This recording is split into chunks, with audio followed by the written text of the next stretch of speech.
what got me on that earlier rant last hour, the caller, Barbara, who was calling in from Seward, Alaska, where they're going to lock the whole town down for a martial law drill. I keep getting emails and calls about this, but no proof.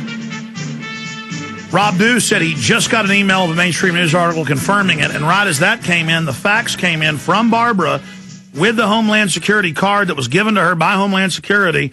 They are doing a martial law lockdown drill, and I have the director of the sector network management, Bob D. I'm not going to give his full name out yet. We may just call this guy on air. U.S. Department of Homeland Security, 601 Street, 12th Street, TSA-28, Arlington, Virginia, 22202. Got his cell, got his fax. This just came in from Barbara, who sent us stuff before, years ago. I remember her. And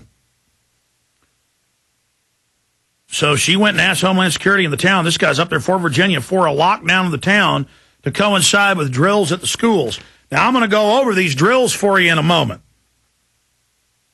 That's coming up. Now, this is from CNN. If you read this alone, it's not that big of a deal.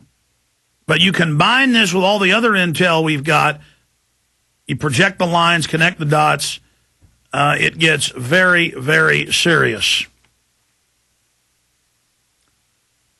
Now, CNN, Army, 3 vials of virus samples missing from Maryland facility. CNN, missing vials of a potentially dangerous virus have prompted an Army investigation into the disappearance from a lab in Maryland. The Army's Criminal Investigation Command agents have been visiting Fort Detrick, Maryland, to investigate the disappearance of the vials.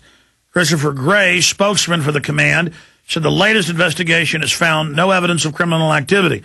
The vials contain samples of Venezuelan equine encephalitis, a virus that sickens horses and can be spread to humans by mosquitoes. In 97% of cases, humans with the virus suffer flu-like symptoms, but can cause death.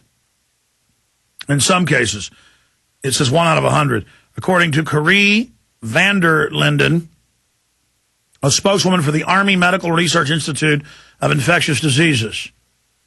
There's an effective vaccine for the disease, and there hasn't been an outbreak in the United States since 1971. The vials had been in the Research Institute's facility at Fort Detrick, home of the Army's top biological research facility, for more than a decade. The 3 missing vials were among thousands of vials that were under the control of senior scientists who retired in 2004 when another Fort Detrick scientist recently inventoried the retired scientist's biological samples. He discovered that the vials are missing. Okay, let's stop right there. Why is this so important?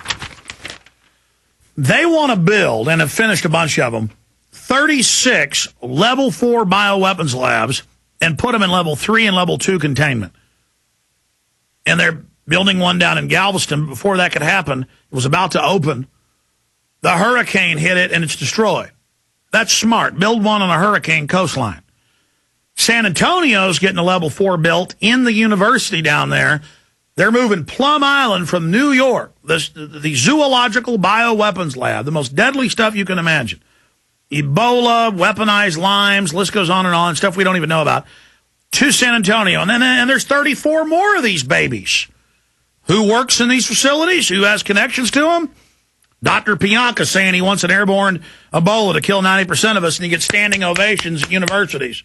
See, you start connecting. Let's expand from there. September 10th, Associated Press reported months later that September 10th, the White House cabinet went on Cipro, the anthrax-fighting antibiotic, because of concerns of anthrax. Then it gets mailed out to all of Bush's enemies. They start dying. Turns out it's the most weaponized anthrax ever seen. And the media says, no, it was made in a bathtub in a basement. No, it didn't come out of a base. Then it turns out it was the Ames strain, Fort Detrick, Maryland, miniaturized and then weaponized and had wings in a nanotech facility that only Fort Detrick can do. Wings microscopically put on every spore so that it gets picked up by the slightest breezes. This gets mailed out to all of Bush's enemies. He's on the anthrax-fighting Cipro antibiotic. People that put two and two together and figure out it's the government get FBI visits and threats. Horowitz, Dr. Horowitz, and others. All of this is going on. We'll come back and finish up with the other key info and how this ties in with some other things. Because they're announcing swine flu popping up in California, Ebola popping up in the Philippines. They're hyping all these new vaccines. We got a mixing live weaponized bird flu in with vaccine in Europe. And suddenly all these people dropping dead when they take a bird flu vaccine. Something's going on.